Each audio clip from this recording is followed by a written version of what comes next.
Hey, petit disclaimer! Avant de commencer cette vidéo, je suis désolée, je me suis rendu compte que je parlais super vite. J'ai juste pas réussi à me calmer. Ok, c'est la fin de journée, je suis un peu fatiguée. Désolée. Je sais pas faire lentement dans ce genre de cas.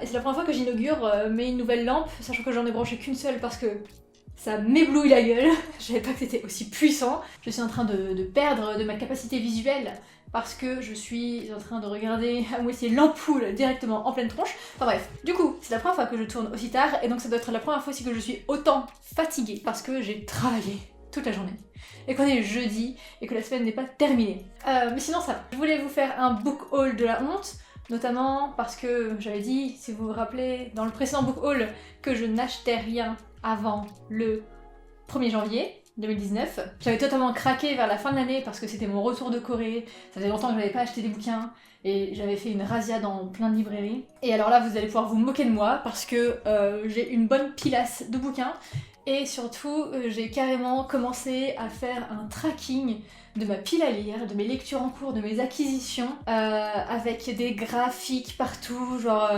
le pourcentage de femmes autrices que je lis par rapport aux hommes, les dépenses que je fais par mois par rapport à ce que je devrais, ce que je budgète.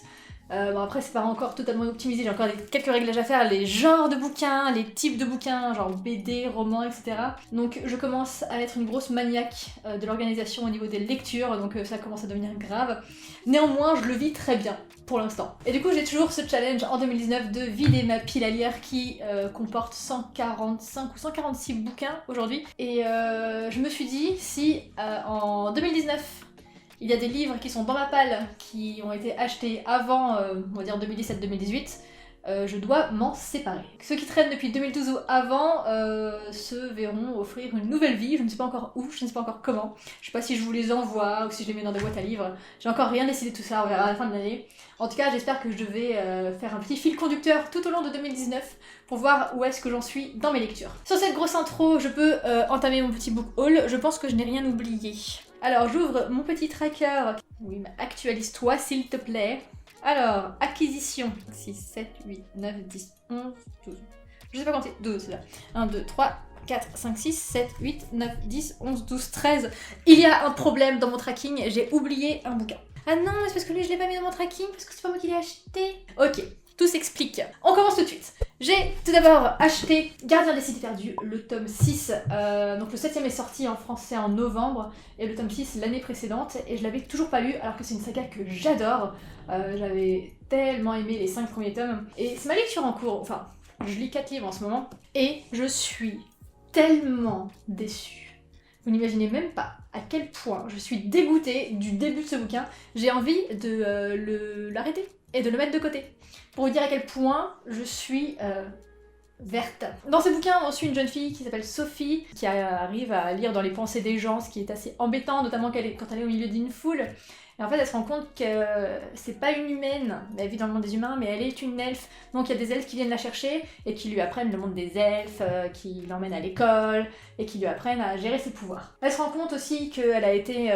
j'ai peur d'en dire trop parce que je sais plus où sera le tome 1, qu'en gros, elle est particulière, forcément, pas même par rapport aux elfes. Et on va suivre ensuite tout ce qui tourne autour d'elle, puisque le monde entier tourne autour d'elle, de cette jeune fille. Et de tome en tome, il y a trop de personnages qui arrivent. De tome en tome aussi, l'autrice ne sait plus quoi faire de son histoire, je crois. Je ne sais pas pourquoi elle a mis 230 pages à même, et encore j'ai pas terminé puisque j'en suis là, à faire une introduction qui rappelle les tomes précédents, et il ne s'est toujours rien passé. Donc oui, ces tomes, c'est des grosses bricasses, mais j'ai pas envie de me faire autant chier. Et puis tu te rends compte à quel point il y a plein de personnages qui servent à rien, et on est obligé de rappeler tout le temps, là, qu'est-ce que ça m'énerve. Et Sophie, elle se plaint tout le temps, et le monde entier tourne autour d'elle. Ah. Et surtout qu'il y a un vieux triangle amoureux, mon petit perso chouchou, il est trop craignos dans ce bouquin. Est-ce que je vais acheter le tome 7 ? Je ne sais pas, parce que il paraît, d'après les critiques que j'ai vues, que le tome 7 est encore pire que le tome 6, même si le tome 6 est adoré, donc je sais pas, je dois pas lire le même livre que d'autres personnes. Et le tome 7, ouais, il est très très mal noté par rapport à la moyenne des autres bouquins, parce qu'il se passe rien du tout. Alors que l'autrice avait dit ouais, je suis super fière de ce bouquin. Bah ouais, mais bon, tu t'es raté a priori. J'ai acheté le tome 3 des Sœurs Carmine de Ariel Holtzel, Dolorine à l'école. Donc on suit la troisième sœur des Sœurs Carmine, après Mériver et Tristabel, qui ont été 2 tomes fabuleux, notamment le tome 2, il est exceptionnel. On suit la petite Dolorine qui part en pension et qui va avoir des petits problèmes avec ses camarades. Comme d'habitude, une petite enquête hyper sympa dans un monde fantasy, hyper lugubre. Ce que j'aime bien dans ces bouquins, c'est qu'on parle beaucoup de mort, mais de manière très légère. Comme si c'était pas trop grave, quoi. Et je trouve ça super cool. Et c'est toujours aussi drôle. C'est pas mon tome préféré, puisque mon tome préféré restera le 2. Mais Dolorine, elle est hyper choupette. Je trouve que c'est vraiment des personnages très très bien faits et une saga jeunesse fantasy hyper cool. Même si c'est pas si jeunesse que ça finalement, parce que le vocabulaire utilisé est parfois assez complexe. Après, c'est super. J'ai vu que l'auteur disait que c'est peut-être pas le dernier tome qui se passera dans Grisaille, donc je sais pas si on va encore avoir un tome, peut-être avec peut-être avec un autre membre de leur famille, ou peut-être avec autre chose, je sais pas ce que compte faire l'auteur, mais en tout cas, il a dit qu'il y aurait peut-être un autre livre dans l'univers, ce qui peut être super cool. Je vous avais demandé quelques conseils, et il y a celui-ci qui est énormément ressorti, c'est Nevermore de Jessica Townsend, les défis de Morrigan Crow. Après, c'est de la fantasy, c'est une petite fille de 11 ans qui meurt, mais finalement qui va pas mourir ou qui va faire un autre truc. J'en sais pas plus, c'est sorti chez PKJ récemment. Le tome 2 est disponible en anglais et ça a l'air hyper sympa parce que tout le monde a l'air d'adorer. Et comme c'est sorti chez PKJ et que c'est du jeunesse, ça va se lire très très vite. Donc je suis très contente de découvrir cette nouvelle saga, en espérant évidemment ne pas être déçue. Parce qu'a priori je suis de plus en plus picky dans mes lectures et que j'arrive à avoir des défauts que je voyais pas avant. Et c'est peut-être mon plus grand malheur, c'est de grandir en fait, et de devenir adulte. Je me suis toujours dit que je deviendrais adulte le jour où je serais capable de boire du café, et ce jour est venu puisque j'en bois 2 par jour en ce moment.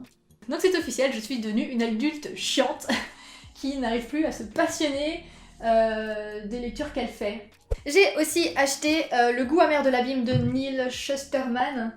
C'est l'auteur de La Faucheuse, qui est une saga qui est sortie chez la collection R. Et ça, c'est le livre, si je dis pas de bêtises, qui parle de son fils qui a un trouble mental. Alors qu'est-ce que c'est ? C'est un garçon qui se perd petit à petit entre hallucination et réalité. Donc a priori, c'est un sujet qu'il connaît puisque son fils... c'est une représentation de la maladie de son fils. Pour autant, je pense que c'est de la fiction. Donc c'est en tout cas méga romancé. Donc je sais pas trop. Voilà, c'est du jeunesse, et ce qui m'intéressait beaucoup, c'est que ça parle de...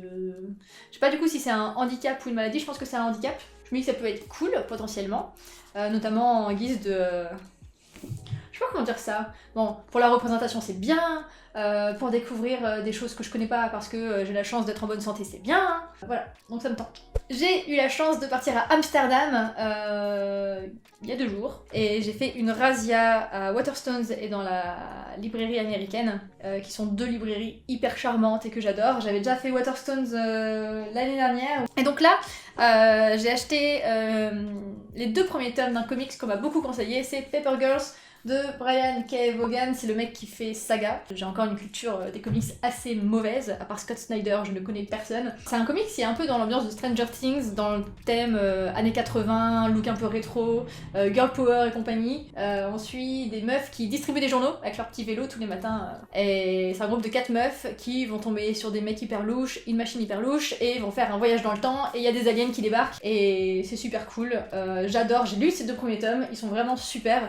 L'anglais est accessible pour ceux qui se posent la question, et j'ai hâte de lire la suite. Je sais que le tome 5 est sorti, donc j'ai encore un peu de lecture et je suis super contente. J'ai failli d'ailleurs acheter la suite de Saga également, sauf que Saga je le lis en français, et je me suis dit ça sert à rien de varier les langues, dans la bibliothèque ce sera moche. Et après je me suis dit que j'étais quand même super futile et superficielle, et après je me suis dit mais tant pis, au moins ce sera joli dans ma bibliothèque. Voilà. On continue avec Amsterdam, donc ce sera encore un peu de VO que je vais vous montrer. J'ai enfin acheté la suite de The Darkest Mind, donc le tome 2, Never Fade, et le tome 3, In the Afterlight, de Alexandra Bracken. Donc The Darkest Mind, il est sorti en film en 2018, je sais pas combien. Je l'ai pas vu, par contre j'ai lu le tome 1 il y a 2 ans. J'avais beaucoup aimé, même si je pense que je dois le relire parce que je me rappelle pas exactement de tout ce qui se passe. Et regardez ces éditions qui brillent et tout, elles sont super belles et je les trouvais pas en magasin et je voulais pas les commander sur Amazon, donc là je les ai vues et j'avais pas du tout prévu de les acheter. Je les ai vues dans la même édition que moi pour mon tome 1 et je me suis dit que c'était un signe. Donc le but maintenant c'est de relire le tome 1 ou de regarder le film peut-être, si vous pouvez me dire s'il est fidèle, si quelqu'un l'a vu et a lu le bouquin. Et ensuite continuer / finir cette saga qui traîne depuis beaucoup trop longtemps, surtout que j'avais bien aimé ce tome 1. J'ai pas vraiment raconté l'histoire en fait de Darkest Mine. On fête tous les adolescents qui sont encore en vie, parce que il me semble qu'il y a pas mal de morts dans ces histoires, ont des pouvoirs et ils sont classés par sorte de pouvoirs qu'ils ont. Par exemple ceux qui crèvent, enfin ceux qui peuvent contrôler le feu, ils sont hyper dangereux, donc du coup ils sont hyper contrôlés. Et on va suivre une jeune fille qui pense être une meuf genre moyennement dangereuse, donc du coup qui se fait contrôler mais plutôt dans la catégorie basse, alors qu'en fait elle est méga forte mais elle ne sait pas. On souhaite être dans un genre de prison, s'échapper, et ensuite une course-poursuite sur fond de super pouvoirs, voilà. Donc moi j'avais bien aimé le tome 1. Super résumé que je vous fais, du contenu de qualité sur cette chaîne les gars, vous pouvez être très fiers de moi. J'ai acheté, et là il va falloir que je me lève pour vous montrer les autres. Je vais faire ça tout de suite. J'ai acheté, encore une fois dans mon souci de collection parce que je suis une fille futile, Mansfield Park de Jane Austen. Donc vous savez que je collectionne cette petite collection et je me suis levée exprès pour vous montrer les autres qui sont beaucoup trop jolies. Voilà, donc j'en ai 5 maintenant. Je les ai toujours pas lues dans cette édition, hein, parce qu'ils sont juste là pour faire beau et prendre des photos peut-être un jour si j'ai envie de m'y mettre.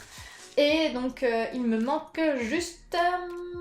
le noir, c'est Northanger Abbey et c'est tout. Voilà, et après je les aurai tous, et après je pourrai faire des bookshelf tours de la mort, et vous serez tous jaloux de la beauté de ces éditions.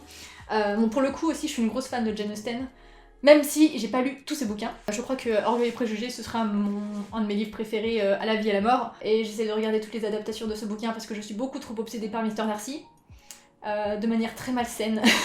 J'adore, je soutiens, et du coup, j'achète. J'ai acheté, et c'est mon dernier achat à Amsterdam, donc c'est déjà pas mal, The Cruel Prince de Holly Black, qui n'est pas encore annoncé en français alors qu'il fait un carton chez les anglophones. Qu'est-ce que je peux vous dire dessus? Je ne connais pas du tout l'histoire, je sais juste qu'il est très bien noté sur Goodreads et Livre Addict, et que le tome 2 vient de sortir, de Wicked King, quelque chose comme ça. Oh, il y a une jolie carte, je l'ai même pas ouvert, mais voilà. Donc c'est bien, moi j'adore les paperbacks pour les livres en anglais. Je suis pas très fan des hardcovers, c'est ma foi très joli dans une bibliothèque, mais en soi c'est pas très pratique et moi j'aime détruire les paperbacks. Quand tous les coins se cornent dans mon sac à main, il y a rien qui me fait le plus plaisir. Il me reste plus grand chose et je vais commencer par vous montrer celui-ci et ensuite ce sera une petite commande Momox. J'ai la chance d'avoir rencontré Marie à Nino en décembre. Et on devait se revoir en janvier, malheureusement elle était malade, et du coup elle m'a juste laissé le livre à l'endroit où on était censé se voir. Du coup c'est Orphea Fabula, le tome 3, qui se passe chez les Vikings, donc c'est Orphea Fabula et les larmes du dragon, donc de Maria Nino. J'ai pas encore acheté les 2 premiers tomes.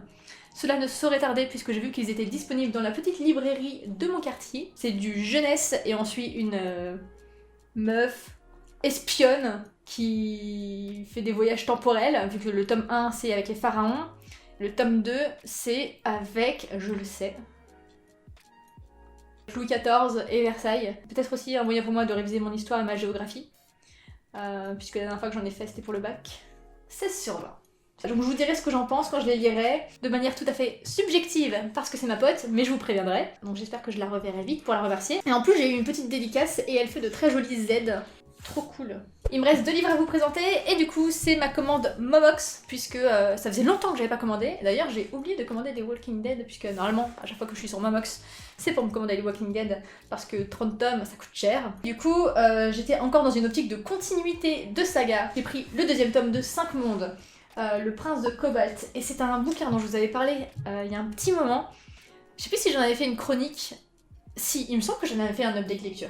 C'est sorti chez Gallimard Jeunesse, par contre j'en avais pas vraiment entendu parler et je l'avais pris le tome 1 complètement par hasard en librairie parce que je trouvais que la couverture était très cool, ce qui est le cas. Les dessins et les couleurs sont hyper sympas, c'est du jeunesse également, donc en ce moment je suis vraiment dans une période jeunesse. Hein. Et ensuite 3 personnages hauts en couleur dont une meuf qui contrôle le sable, c'est trop cool.